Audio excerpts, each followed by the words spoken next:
اب آپ کے سامنے تشریف لاتے ہیں محترم جناب عثمان رحمانی صاحب، ناظم مالیات اہل حدیث یوتھ فورس پاکستان۔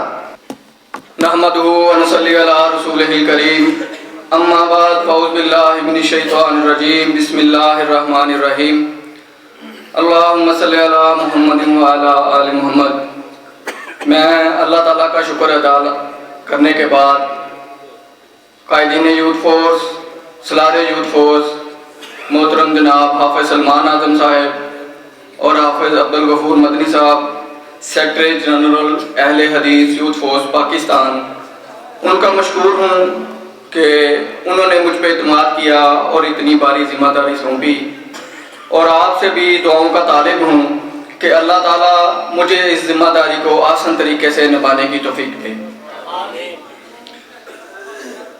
میں حافظ محمد محسن حمید صاحب، صدر اہل حدیث youth force city of Faisal آباد، اور ابو ہریرہ سلفی صاحب، ان کے رفقا کا بھی مشکور ہوں، جس طرح انہوں نے منظم طریقے سے اور غالبانہ طریقے سے استقبال کیا۔ میں چھوٹا سا جماعت کا پیغام دے کے اپنی ذمہ داری کے حوالے سے آپ سے پیغام دے کے اجازت چاہوں گا کہ تنظیم کو مضبوط کرنے کے لیے فنڈ کی بھی اہم ضرورت ہوتی ہے۔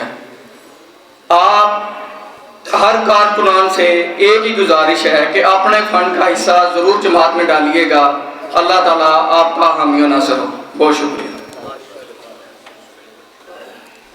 آپ سے ہم کلام تھے محترم جناب عثمان رحمانی صاحب، ہم دعا گو ہیں اللہ تعالیٰ ان کی جوانی میں برکت فرمائے اور ان سے زیادہ ان کا کام لے۔